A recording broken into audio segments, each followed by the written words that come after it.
जय माता दी। ईश्वर आपसे क्या चाहते हैं, उनको आपसे क्या उम्मीदें हैं, चलिए देख लेते हैं। वैसे ये जनरल कलेक्टिव रीडिंग होगा तो ज़रूरी नहीं कि हर बात आपसे रेजोनेट हो।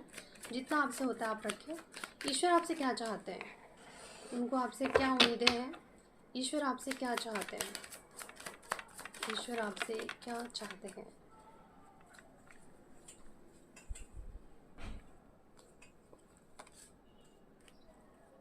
ईश्वर आपसे चाहते हैं कि आप शायद अपने कंफर्ट जोन में रहकर ही चीज़ें करते हो। शायद आप किसी चीज़ को लेकर डरते हो, आपके अंदर कोई फियर है, आप रिस्क लेने से डर रहे हो, आप अपने कंफर्ट जोन से निकलने से डर रहे हो। कुछ है जो आपको रोक रहा है। ये बाहर की बंदिशें नहीं है, ये आपके अंदर की बंदिशें हैं जो आपको रोक रहा है। ईश्वर आपसे चाहते हैं कि आप अपने बंदिशों को तोड़िए और आगे बढ़िए, क्योंकि मुझे यहाँ पे ये लगता है कि आप किसी ऐसी चीज़ में अटके हुए हो। 5 ऑफ सोर्ड्स की एनर्जी है कि हो सकता है कि किसी ने कभी पीठ पे आपको खंजर घोंपा हो, यानी कि धोखा दिया हो, पीठ पीछे कुछ ऐसा किया हो। और उस चीज़ को लेकर अब आप ऐसे हो गए हो कि अपने आप को कहीं ना कहीं आपने बांध लिया है। इमोशंस को फील करने से रोकते हो, अच्छा प्यार करने से डरते हो। तो ये सारी जो चीज़ें हैं ना कि एक जो ममता, प्यार, इमोशंस जो हमारे होते हैं, आपने ना जैसे कि दरवाज़ा ही बंद कर दिया है कि अब एक बार धोखा हो चुका है तो मैं दोबारा किसी से मिलूँ ही ना, बात ही ना करूँ, क्योंकि फिर से शायद ऐसा ही हो जाए। तो ईश्वर आपसे चाहते हैं कि ठीक है, कोई बात नहीं, अगर आपके साथ जो भी हुआ।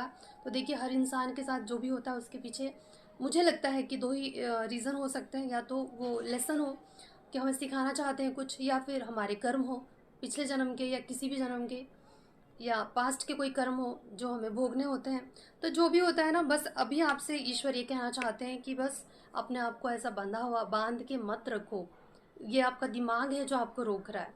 ये आपकी जो कहते हैं ना कि हम या तो दूसरों से सुनकर सीखते हैं, या फिर हमें जैसे पाला जाता है हम वही सोचते हैं, या हम जैसे लोगों के आसपास रहते हैं ना तो हमें लगता है कि यही सच है। और कई बार हमारे एक्सपीरियंस अच्छे नहीं होते हैं तो हमें लगता है कि नहीं, अब ये जो हो गया है यही आखिरी सच है और आगे कुछ अच्छा नहीं हो सकता है। तो ये चीज़ है कि जो बंदिशें आपको रोक रही है ना, इसे तोड़ने के लिए आपको ईश्वर कह रहे हैं, और आपसे वो कह चाहते हैं कि फिर से आप लोगों से मिलिए, बातें कीजिए, फिर से एक बार भरोसा कीजिए। हर बार सेम चीज़ें नहीं होती हैं। ठीक है, आपके साथ जो भी हुआ है उस चीज़ से कुछ सीखिए जो आपको सीखना चाहिए। ऐसा लगता है ना कि जीवन में एक बैटल था, या फिर जीवन में एक ऐसा सिचुएशन था जिसकी एनर्जी, वो सिचुएशन ख़त्म हो गया लेकिन आपके अंदर अभी भी उसकी एनर्जी रह गई है। तो आपको उसी को निकालना है। फिर से अपने मन में